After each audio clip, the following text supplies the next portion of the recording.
to find new ways of understanding, which are the links between us. And you will, I'm sure that most of you have read the book of Titulescu about foreign policy of Romania. It was written in 1937, and well, he's explaining well, part of his contribution in the League of Nations and his friendship with foreign ministers and leaders from Latin America. I have a note here about all those things, but well, some of the comments he made about the presence of and the role of Latin American diplomats, including in some of the most difficult files for Romania, including the question of restitution of properties for Hungarians in Romania after the First World War. Some of the problems in which well, Titulescu was very much supported by his friends from Latin America. And I think it is important. It is important to discover also how he was in touch with some of the projects in the treaties, Saavedra Lamas and Pan-American Treaty. Some of the documents which, in a way, in Latin America, after in a period of tension in the world, the Latin American countries try to organize themselves in a very special way. Of course, there are, in international law, some developments also. The diplomatic asylum, for instance, is a specific institution, as I know, for Latin American countries, and it was an important institution because having a lot of changes, political changes and problems for the leaders of those countries, the diplomatic asylum was a solution for those who were in danger of having problems with the new authorities. And before starting the presentation, and I'm very indebted to the distinguished ambassadors who accepted to come here, I would very much like to say that perhaps Romania might rediscover areas in which sometime in international affairs, in international organizations, can be supported. An example was the case for Romania with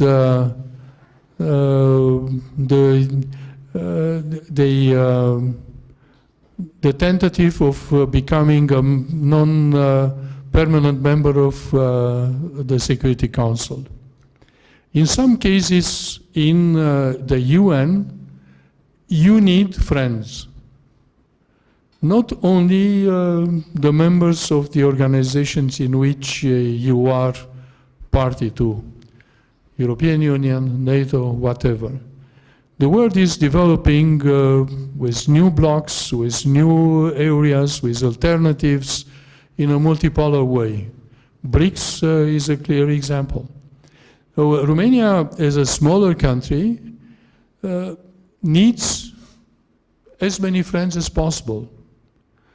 Of course, we are concerned with the situation in our own region. But in some cases, we depend of what can happen in international organizations. And that's why it was the idea of Titulescu.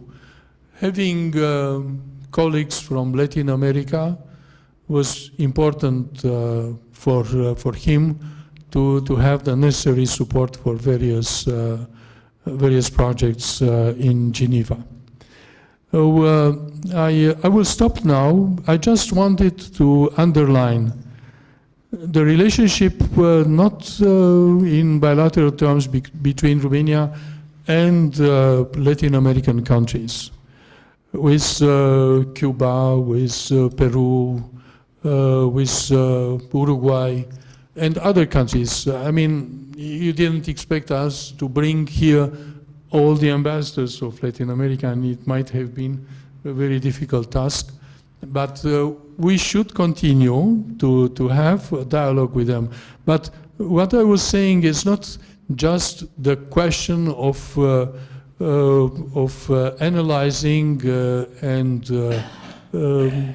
having a summing up of the bilateral relations with those countries, but to understand the dynamics of a region in which you can have important surprises. I remembered in Brazil, I discovered that there are two names very well known. Mihail Manoilescu, who wrote a PhD thesis in Paris about protectionism, trade protectionism, and it was a time when Latin American countries, Brazil included, tried to block some of the exports of the Americans into the region. And Mihail Manoilescu was a model in economic theory of how to explain and produce a protective barrier.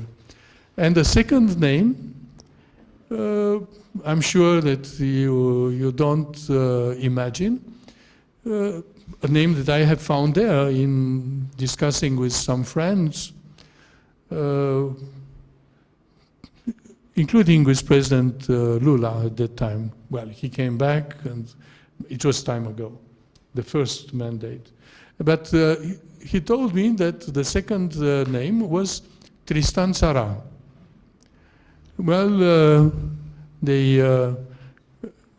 he was a key personality of the Dada movement, of surrealistic movement in art. And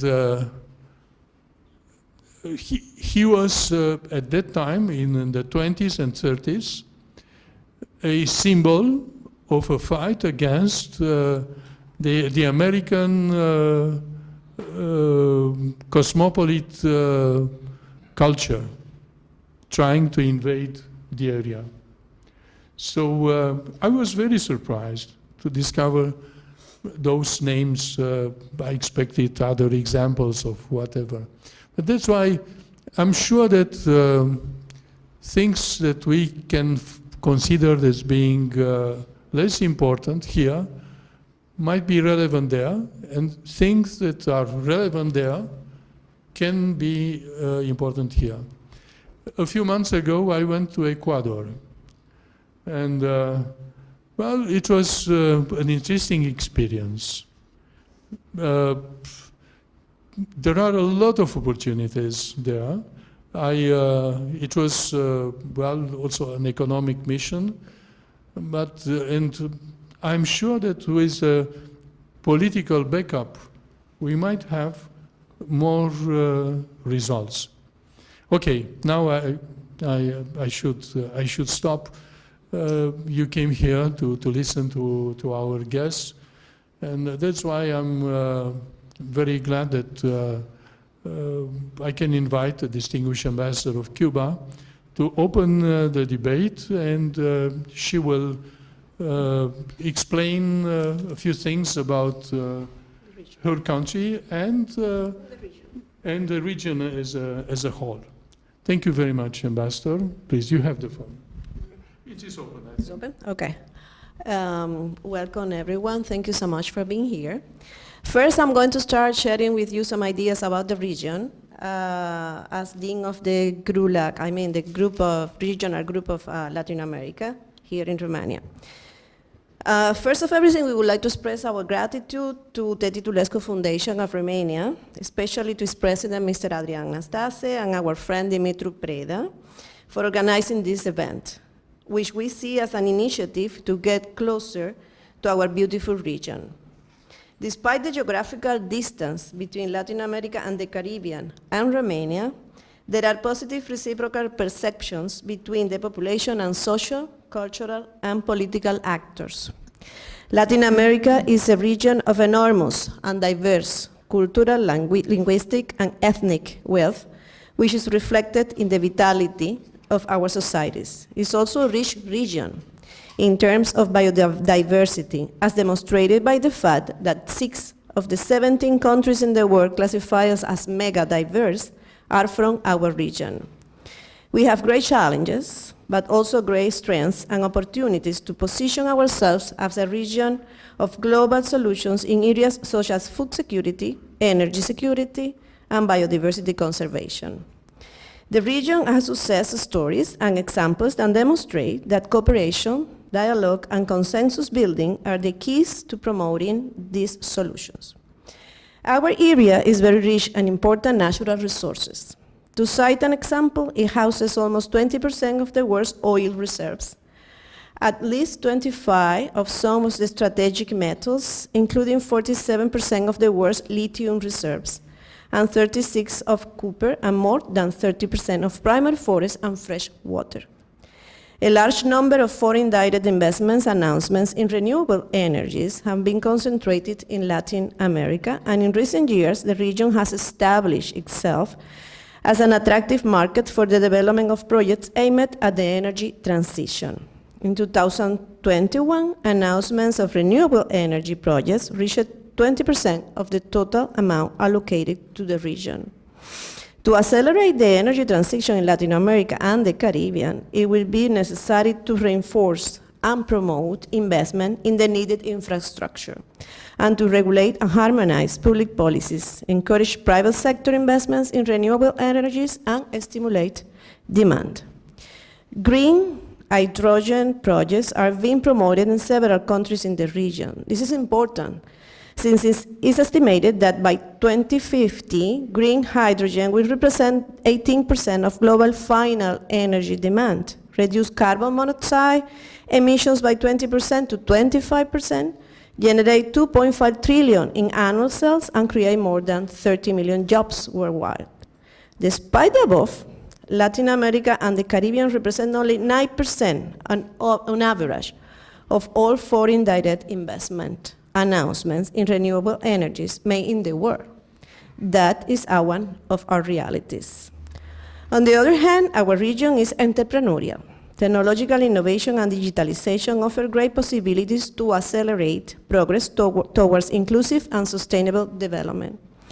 In 2022, for example, there were 34 companies in Latin America with less than 10 years of creation that, without being listed on the stock market or having been acquired by a third party, achieve a value of $1,000 million or more in profits worldwide. This is a small sample of the opportunities for cooperation and business between our countries.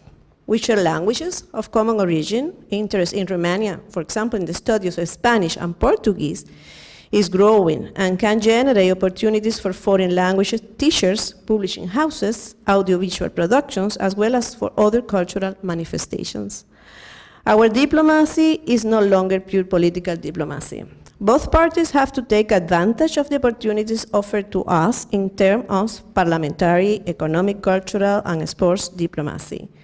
There are also all kinds of opportunities in terms of educational and scientific exchange in matters of health, where we can complement and learn from each other if we work together.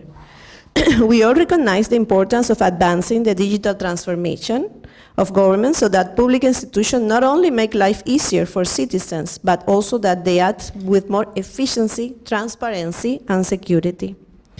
In terms of tourism, which is very important for Cuba, there is a great potential, taking into account that there is little mutual knowledge of all the opportunities open to tourists and companies from both areas, which have a lot to offer. The possibilities for cooperation are endless. For Latin America, Romania is a country interesting enough by itself and as a member of the European Union.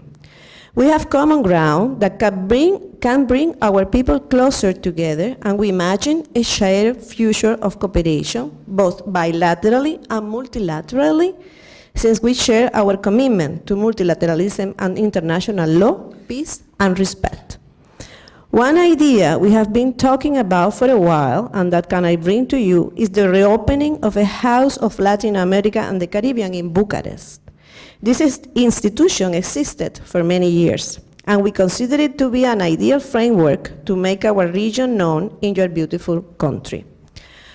On behalf of my colleagues, I thank Titulescu Foundation and all of you again for being here today at this event, which we hope will open a future space for proposals and dialogue which will enhance the multidimensional relations between Romania and our Latin American and Caribbean countries. Mulțumesc!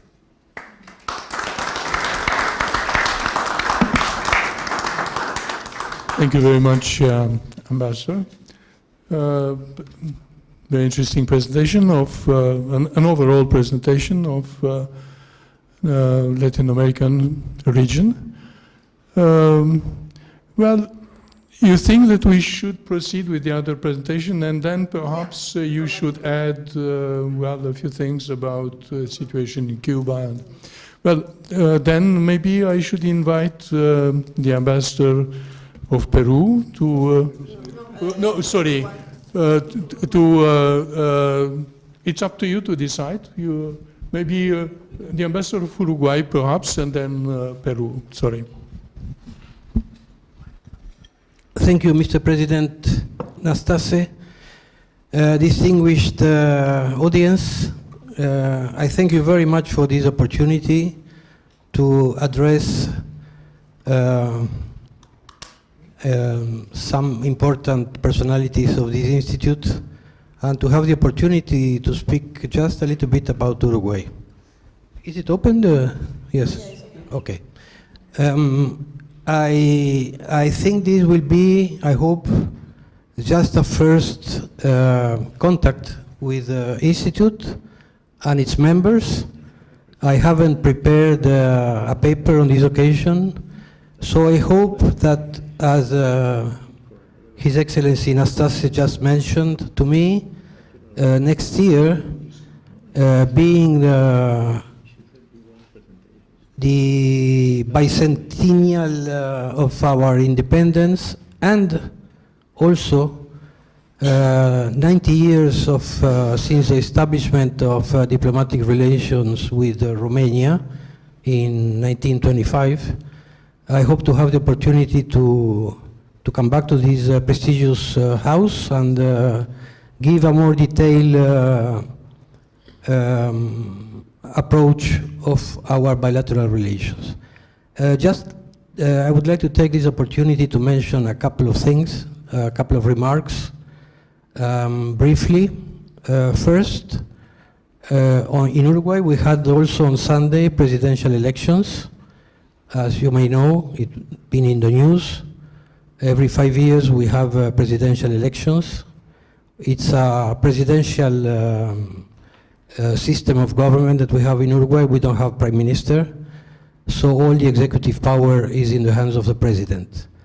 As it has been for the last 40 years, it has been a completely peaceful and remarkable civilized democratic election, and the election was won by the opposition.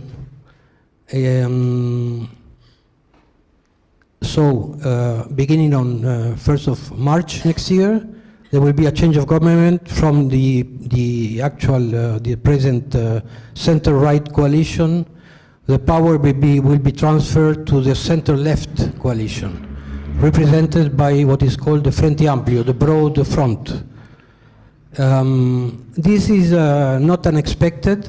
The polls suggested this result, but I can say that Uruguay will maintain its, in the broad aspects, its economic policy, its foreign policy.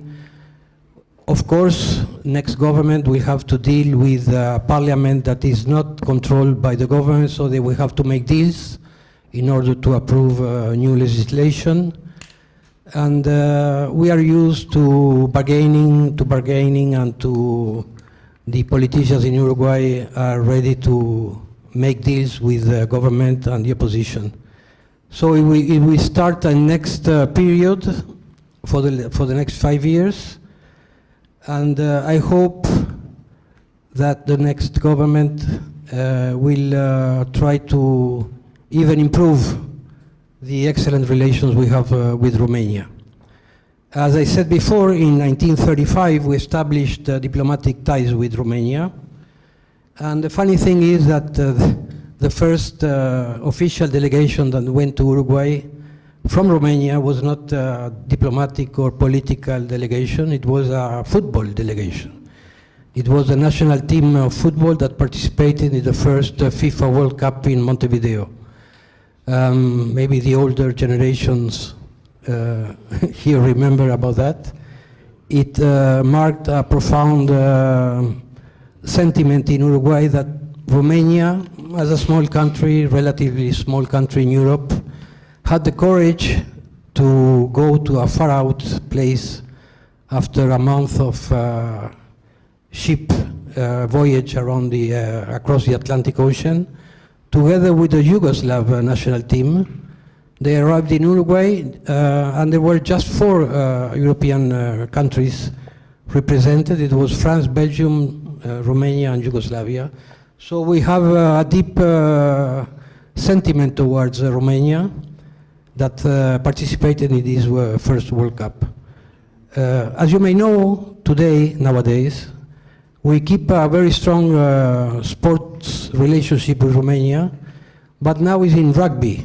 The Uruguayan national team just played last Saturday here in the Arc de Triomphe Stadium, and we luckily defeated against, again, the national team of Romania. Now it become a custom that once a year, every year goes, Uruguay comes here, and the following year the Romanian national team goes to Uruguay to play against our national team. So this marks the close relationship we have with Romania in the sports. Diplomatic also includes these kind of relations. Regarding the foreign policy of Uruguay, that this institute is most interested, I would say that briefly, that the foreign policy of Uruguay for the last 100 years has been based in 3 fundamental pillars.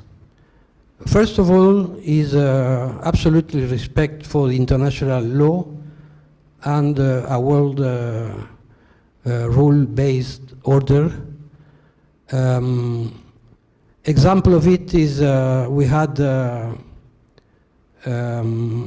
very relevant professors of international public law that created the School of Montevideo of International Public Law, especially I can mention here Professor Dr. Eduardo Jiménez de Arechaga, that was a very respected internationalist in the Court of The Hague for several years, and a school created around his doctrine.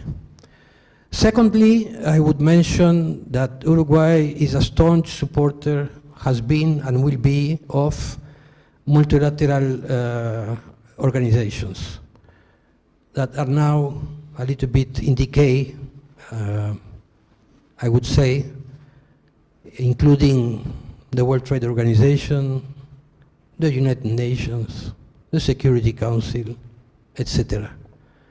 We believe that the only way to solve problems are through diplomatic negotiations, including in all international fora.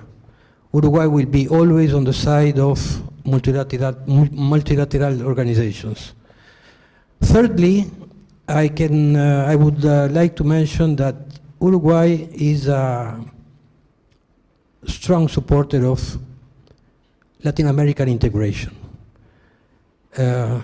Even so that there is a paragraph, Article 5 of our Constitution, that includes the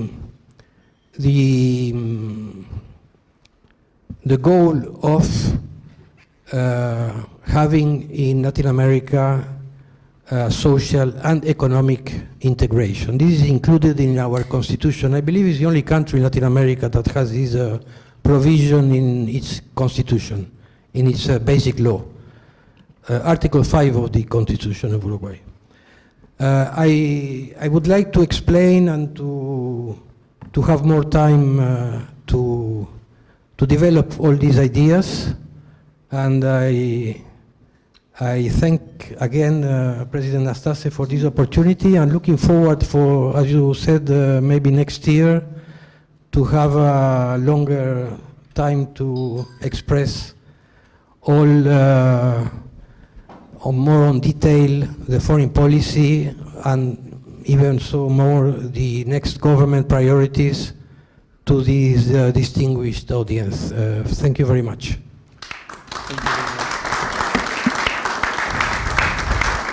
Thank you very much, Ambassador. I'm glad that you didn't ask me or us to explain the lines of Romanian foreign policy right now. It might be a little bit difficult, but I'm sure that next year when we'll meet again, we'll be able to do that. Well, I don't suggest that we might change the major lines, but well, some accents, some new ideas might appear, I'm sure. Well, I think football seems to be well, a very important link between our two countries, and yeah, yes, and yeah. Well, I think we have to continue, and it would be very important to understand that sport can be an excellent ambassador. Well, now, I would I will pass the microphone to our distinguished guest from Peru, the ambassador of Peru. He wanted at the beginning to make a presentation, but well, he might do it afterwards, after a general presentation about his country. Or next time? Next year. Next year, okay. So we have Ambassador Preda, we already have two subjects for the next time, for the next year. Well, so please have a microphone.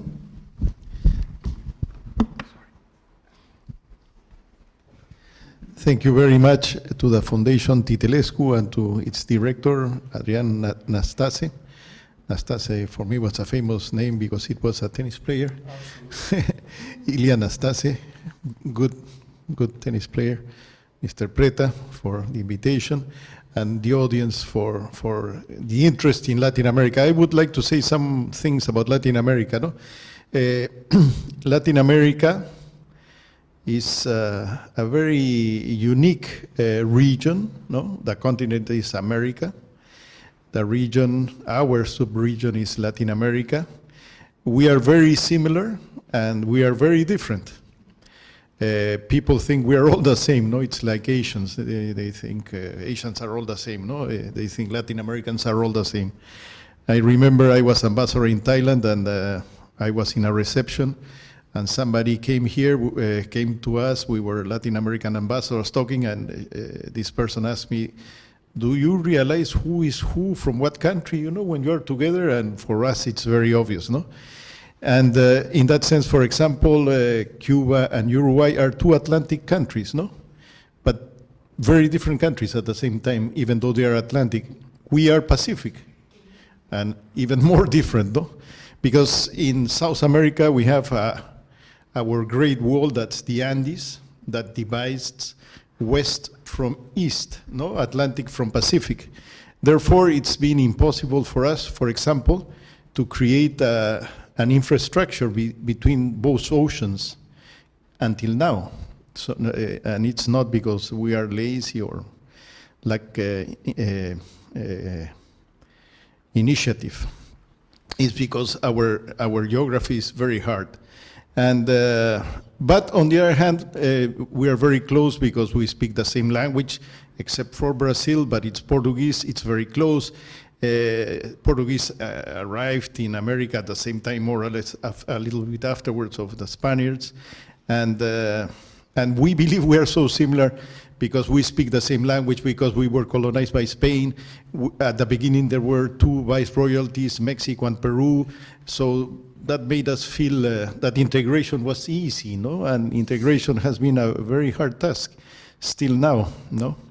And one of our great qualities is that in Latin America, there's no hypothesis of war, none at all. We don't expect any war to have there, so we are free from wars. We've created, apart from asylum, the law of the sea is born in Latin America. No, it was born with Chile, Colombia, Ecuador, and Peru. They were the initiators, yeah, and it developed to the law of the sea. We are nuclear-free region, so we have many advantages. Nowadays, we have some problems, and many people from Latin America are coming here to Europe, no? But until the 50s, 60s, it was Europeans that were going to Latin America, no? So history is a cycle. We hope that the cycle will repeat itself at a moment, and Europeans will come back to Latin America, because it was you went to America to improve your life. I'm Italian descent, so my relative, my family came from Italy because they wanted to get a better life, no? And I think that's general in Latin America, to have that sense, no, of we have some instability politically, but there's no such thing as instability militarily. No, and I think it's militarily it's the most difficult to administrate, because it creates destruction, it destroys wealth and possibilities, no, and human life. That's the worst, no. And it's a lot of investment. The worst debt that we had in Peru was with a military government, that they went buying armaments, no? They changed our direction of armaments from US to Soviet armaments. It was the 70s.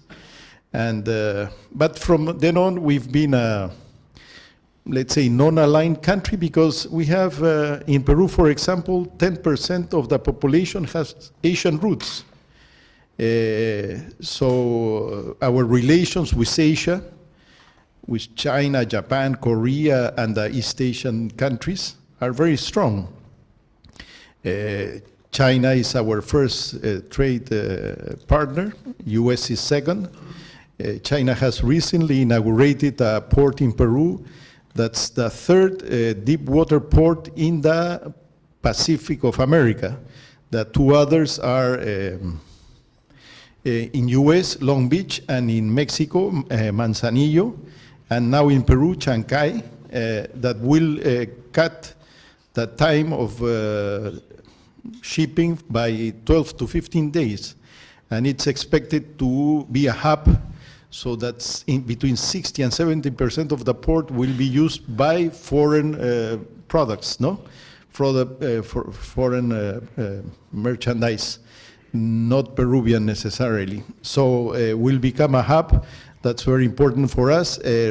We just last week finished the summit of APEC, very successful summit where the countries like China, US, well, actually, Mr. Biden and Xi Jinping met in Lima, before the presidency of Mr. Trump. And in politics, in foreign policy, we believe in multilateralism because we are not a military country. We don't believe in military power, and we have no economic power also. So multilateralism for us is very important. Non-alignment, that's changing. Now they call it the multi-alignment or active neutrality. And we are there, because we don't we are open to the whole world. As I said, 10% of our population has Asian roots.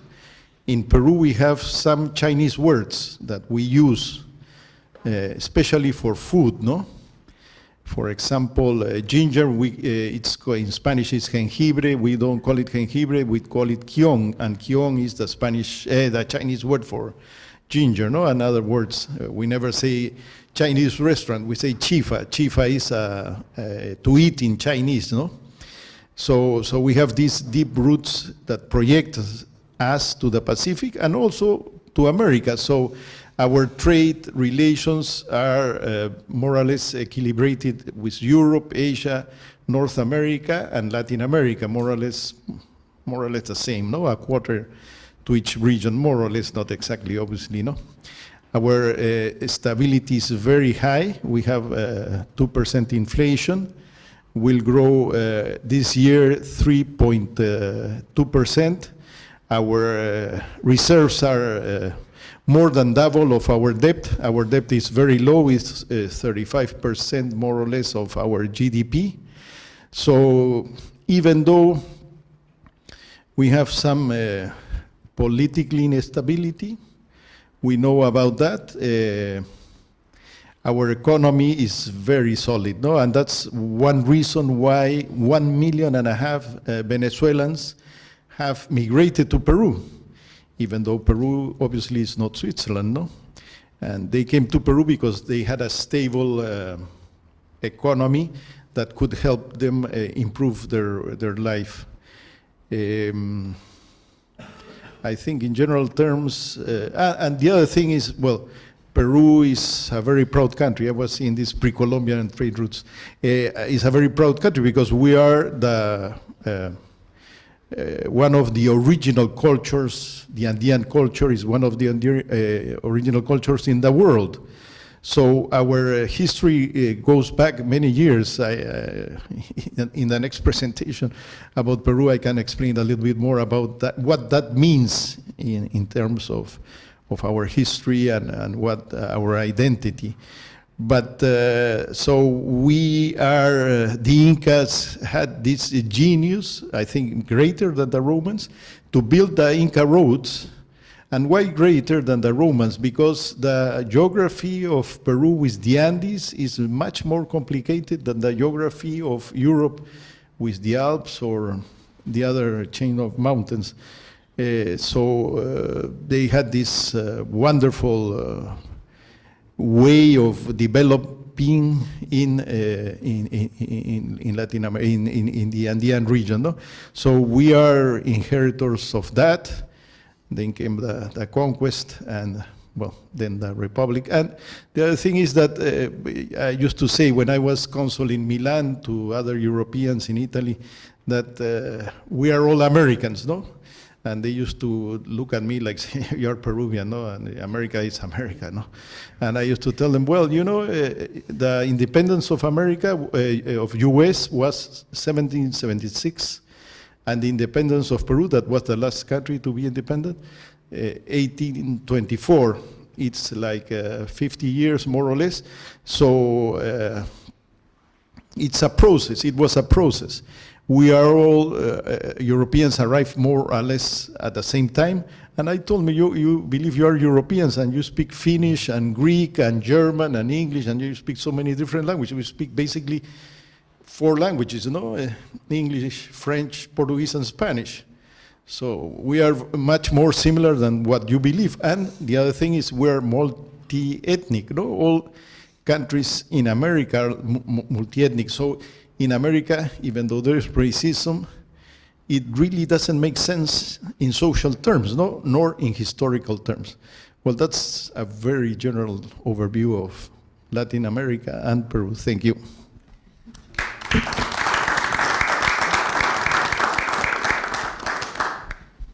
Thank you very much, Ambassador. You might have comments, or Ambassador, you would like to add a few things about Cuba before that? Okay. I'm not going to say a lot because I want to keep something for the next year and make a serious presentation with figures and examples and everything.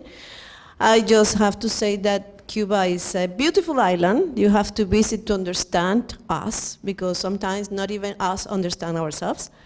But it's a beautiful place with a situation that is not common for the rest of the countries. It's a situation that you might know, because I see a lot of familiar faces here. Under an embargo or blockade for more than 60 years that doesn't allow the country to develop in the way it should be.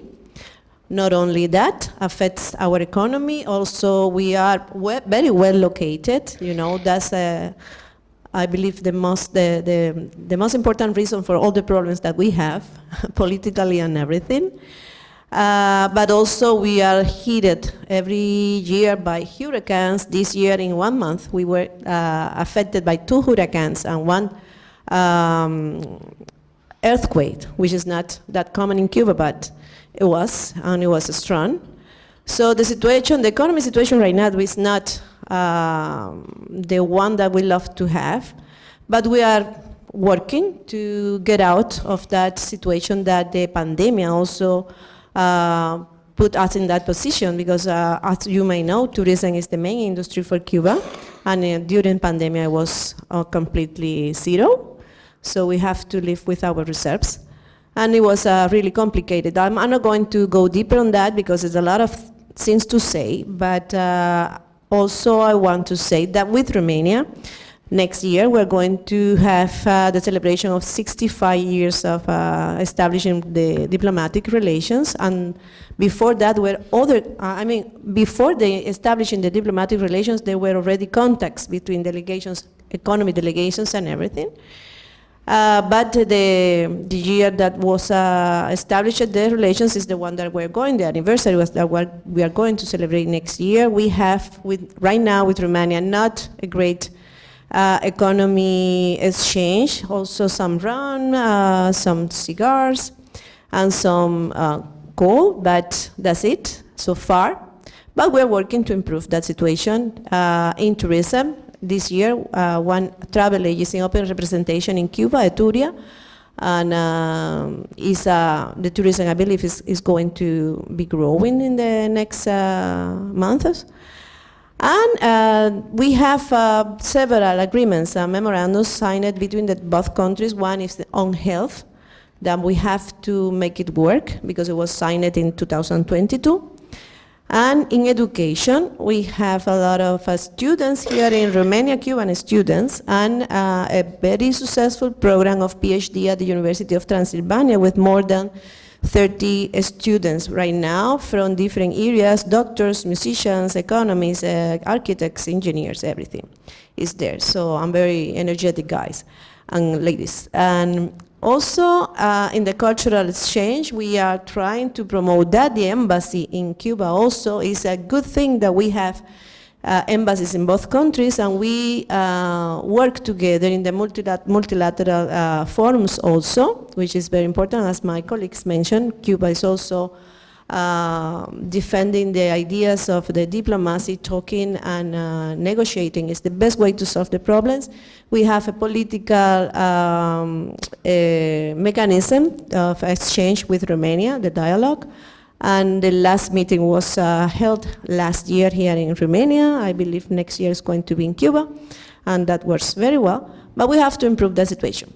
We are working on that, both embassies, and also to finalize, I want to mention that culturally we have something that I believe you don't know.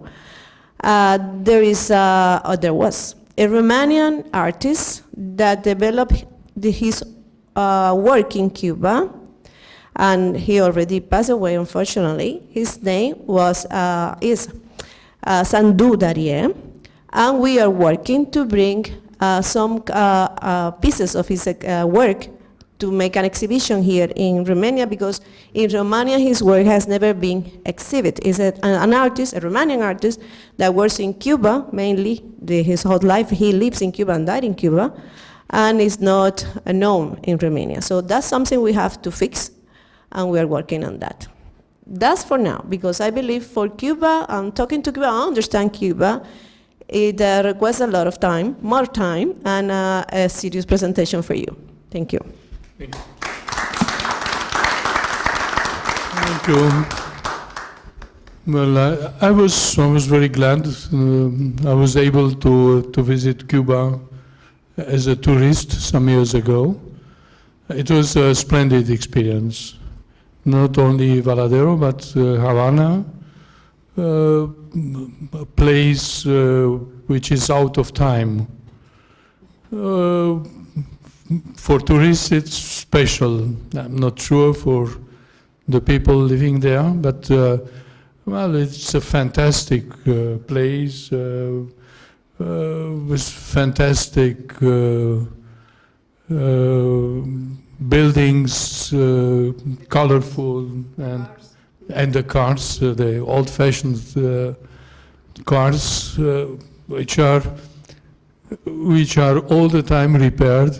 I don't understand how they succeed to keep alive those cars which have millions of miles. It's unbelievable. And I was very impressed to see that the Freemasons are very popular in Cuba. In not only the temple, which is a huge building, but also in small villages there are small temples or buildings with the signs of Freemasons, which is very spectacular. I didn't see these kind of things in Europe, for instance. I mean, but it's a very interesting country which has several stages of history, which are one on the top of the other, and then they continue. It's I remember the house of Hemingway in the all this environment out of time, and some of the restaurants and well, the people, some of them rich, not so many, but also in some of the restaurants, due to the fact that they couldn't have the same kind of things for the table, being available for 20 people or so.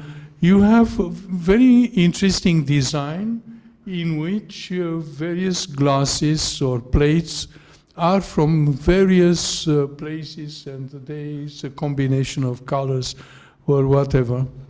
And I remember in one of the most important restaurants at a certain floor, third, fourth, I had to pass through a internal yard,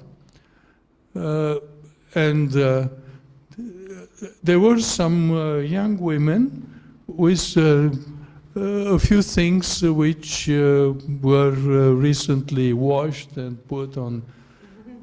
It was something like a common, a society in which you do various things, including going in a restaurant or whatever. And I have another image, I can share it with you.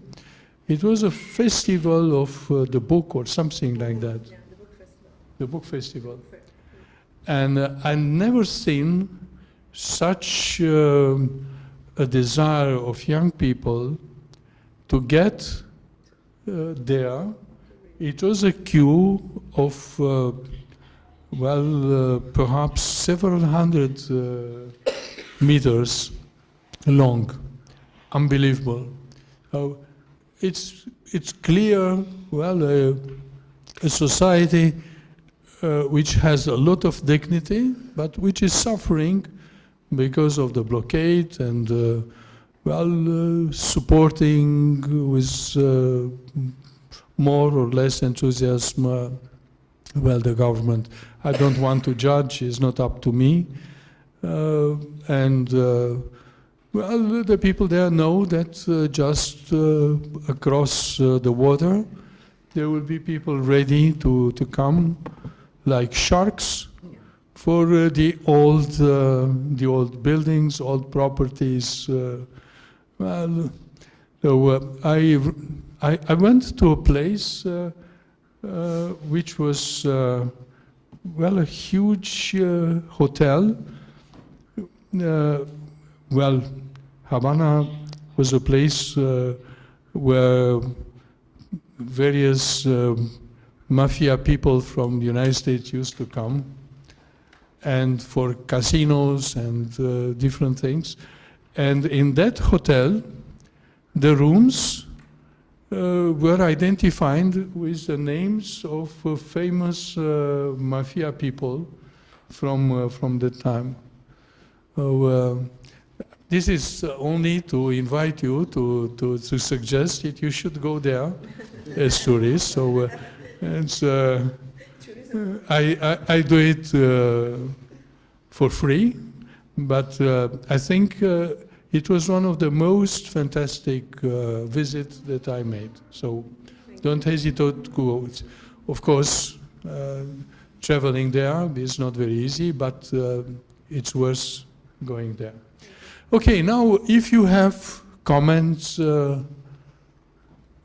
please, you should go there. Yes. There is a microphone there.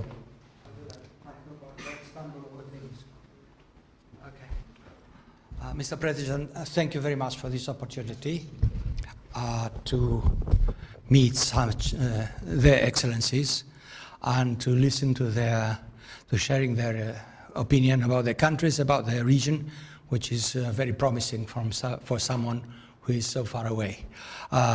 His Excellency mentioned the sports connections between his country and Romania.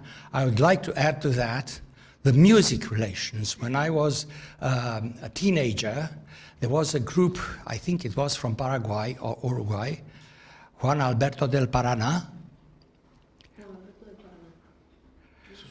It was a sort of a folk group, and they brought the flamboyant rhythms and songs from your area, and they were very successful. They traveled to Romania several times.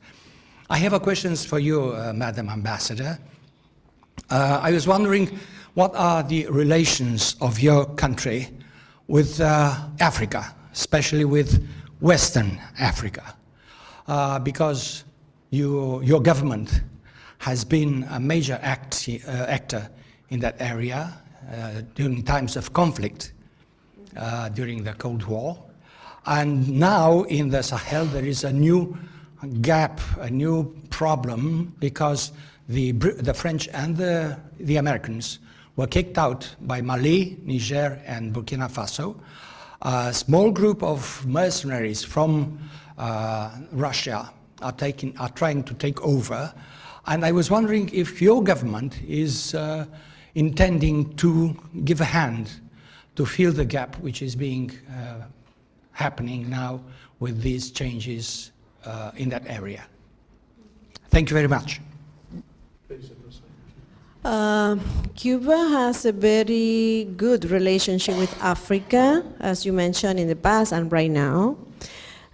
We have been helping those countries when they have requested our help with, right now, medical brigades and some other technician personnel, like professors or teachers or people from sports, I mean trainers or that kind of help. I don't believe we're going to involve ourselves in any army conflict. We are not in the position of doing that. We did it in the past when we were requested. Was another situation, but right now, our help, we don't send troops to anywhere. We send doctors. If they request doctors, we send doctors. We have been sending doctors not only to Africa, but also to European countries during the COVID time. We send doctors to Italy, to Spain, so to some countries, that Portugal also, that were very well appreciated. In fact, we still have a brigade in Italy. But of course, our relation with the African countries is very close. They are like our brothers because they're suffering, and Cuba has a spirit of solidarity and help, but the kind of help that I mentioned to you. Very diplomatic, thank you. Thank you. Any other questions? Please. Mr. Ambassador of Peru, we have in Romania a very complicated situation with the president since 20 years because they are very strange. Băsescu, Iohannis, and now we will have Lasconi. So I want to emigrate, very sure, because they are the people of Soros. So I want to emigrate to Peru. Is this possible? I have some money, and I like Peru. I like the marinera dance. I like the cities there. I want to go to Julio. Is this possible to emigrate to Peru? Of course, it's possible, no, to emigrate to Peru. You should go to the consulate to ask for what you need to present to migrate, no? But for sure, Peru is an open country. We have 1.5 million Venezuelans, so one Romanian is just a drop in the ocean. So don't worry, you'll be there. You'll eat very well because we eat very well there. You'll go to Trujillo, the capital of the marinera, and you can go to Cusco and the ocean. We have 2,300 more or less kilometers of sea coast. So yes, we will be very pleased to receive you there. Thank you. Thank you very much. Well, I hope there is no one here from the press. Okay, any other question? Please. Please take, come here. No. Okay. Come here and take a microphone. Bueno, ¿hablo en español o Sí. en inglés? ¿Sí? Para nosotros español, para ellos inglés. Bueno, vamos a ver si entienden. Bueno, primero, bienvenidos. Quiero practicar mi español, que lo he estudiado en mi infancia y ahora hablo muy bien chino. Sí, porque viví en China más de 3 años. Y primero, mi primera pregunta es, how do your countries balance the economic and geopolitical relation between China and your relations with US? Because I am asking you this, starting from what you start to say about Shanghai, Your Excellency, because right now I'm working in the Romanian Academy. I'm a researcher, and also I am doing translations from mass media from China. And I would like to understand how is the relation between Latin America and China and US. I know many countries are, I think 22 countries signed already some memorandum regarding Belt and Road Initiative. And I would like to understand how do your countries balance this relation between China and the US, because you have traditional relations with the US. So I know you don't have military base. The traditions of Cuba.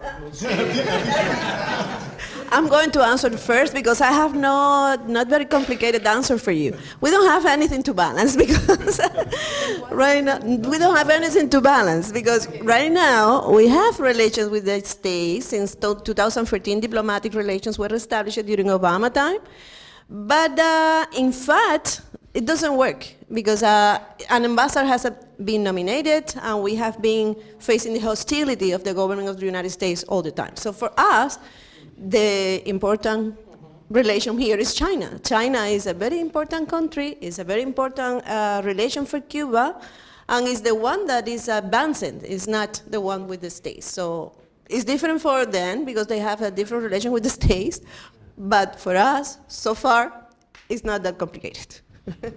Thank you. It is complicated, but not that complicated, the answer to you. What about Peru? No, for us it's easy, no? Because many times when I see the news, international news, CNN, for example, no? When they speak about the Western world, they speak Europe, US, Canada, Australia, New Zealand. Then they speak about Africa, Middle East, Asia, and Latin America. Where the heck, no? but we are Westerners, no? I think all of us feel Westerners and are Westerners. So we have a historic relation with US. US in many ways was a model in the independence, no? Because they came first. And we have, as I said, an old tradition with China. Chinese starting migrating to Peru in the 50s, more or less. So since then, we have a Chinese presence. In the 1899, started to migrate the Japanese. So we have both communities there.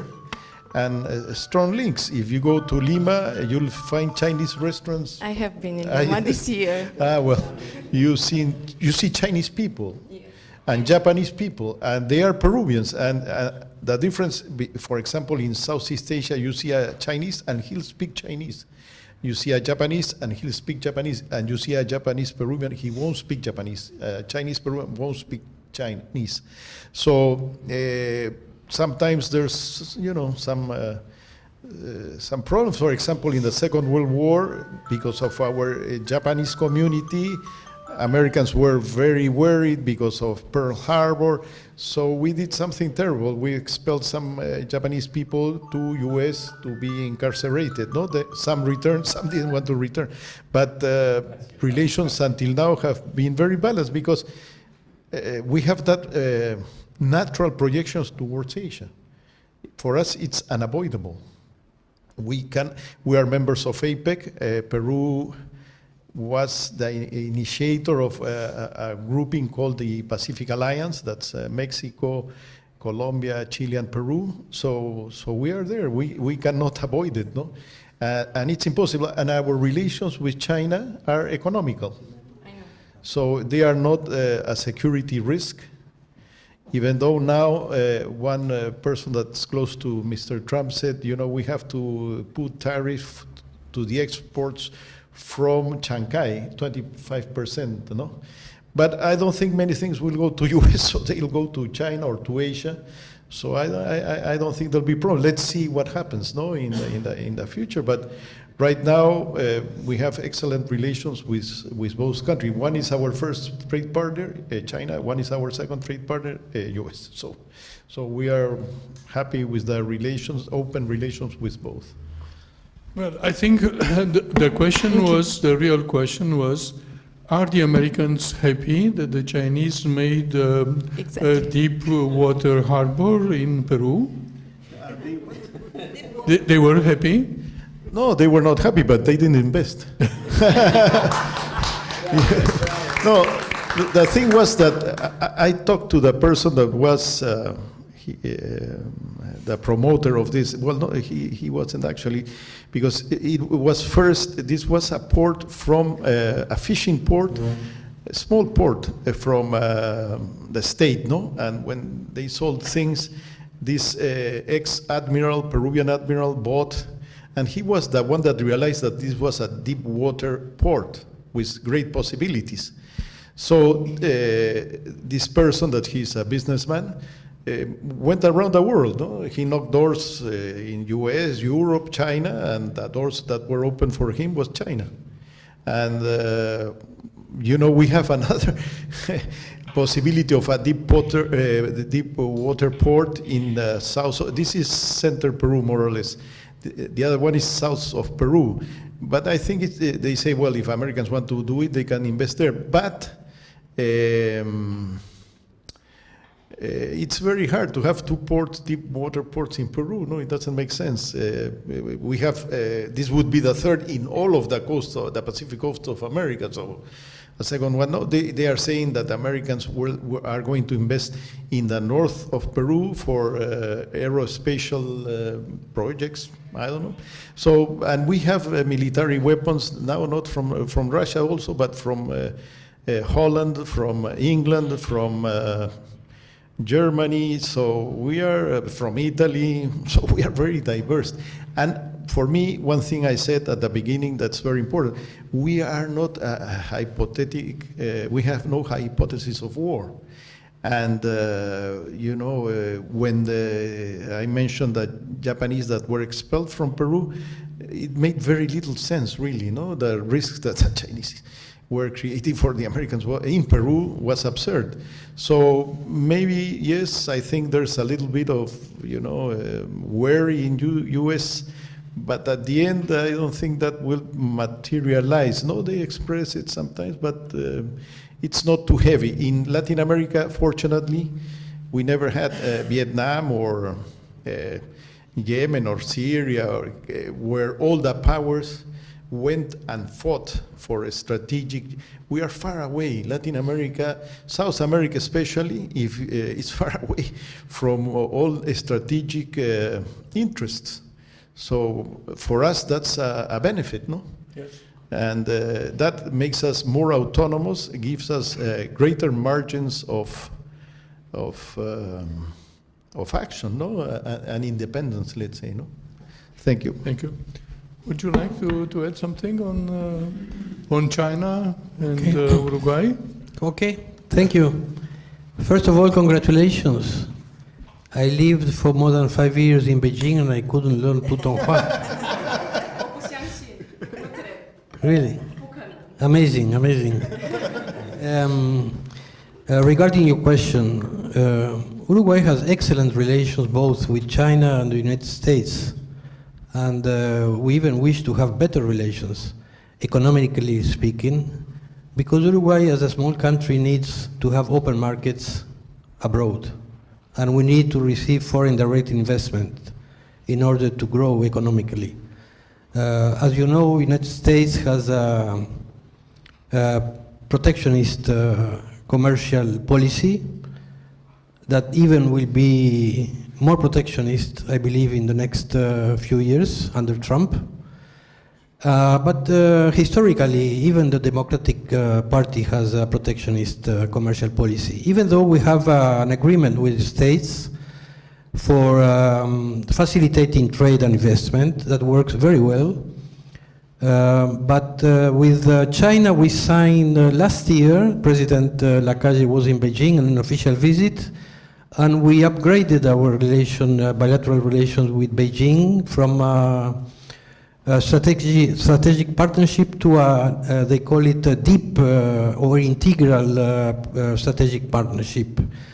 We look, our goal, our ambition is to have a free trade agreement with China, but unfortunately, for the time being, the Mercosur common policy doesn't permit it.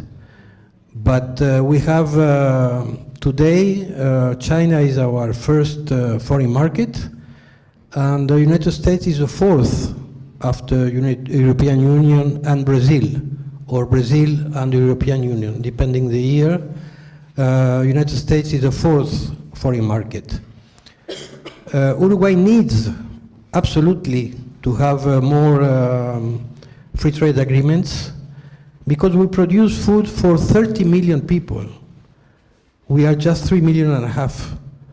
So imagine that we need to export, and we have excellent agricultural and livestock production. We wish to produce in the next few years, our goal is to produce for 50 million people. So we desperately need to open the Chinese market broader and also the American market. But I insist, we have excellent relations, political and economic relations with both of them. We don't have to balance for the time being, anything. Thank you. Thank you very much. Thank you.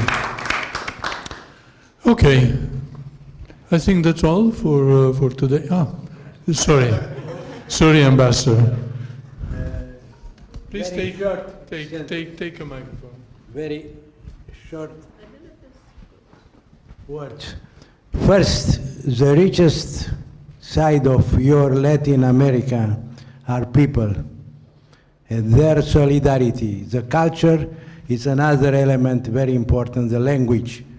Different, very nuances, but not too much. So, anytime I travel in South America, in Latin America, I met people with a heart for Romania. It's not simple to say in every part of our terra. This feeling I mention every time, it's a natural feeling, not forced or improved by other interests. It's natural feeling, and I want to precise this. I feel myself during many years traveling in South America. Thank you very much to answer to our foundation, not by sport, by especially by cultural feelings, and as Titulescu underlined many times, are the quality of people working, dreaming an ideal of peace, of building for the human life. Thank you very much.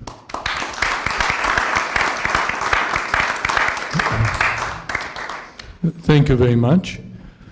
Well, now I think it's time to go for news. The news, I'm sure that you want to watch television and to see which are the latest news on the scandals, the elections, the campaign, whatever. So we prove that we are a Latin country, and this is an excellent opportunity to discover that we are alive. That, stability in Romania has a different connotation. And so I'm sure that after some time we'll go back to a certain consensus on what is important. But now, it was a diversion here at the foundation. We try to learn from our distinguished guests how are the things going in the world. So, I didn't want to be nasty to ask about the relations between Latin America and Russia, because Russia in Romania became a huge big brother, and it is, in a way, you become a victim of any kind of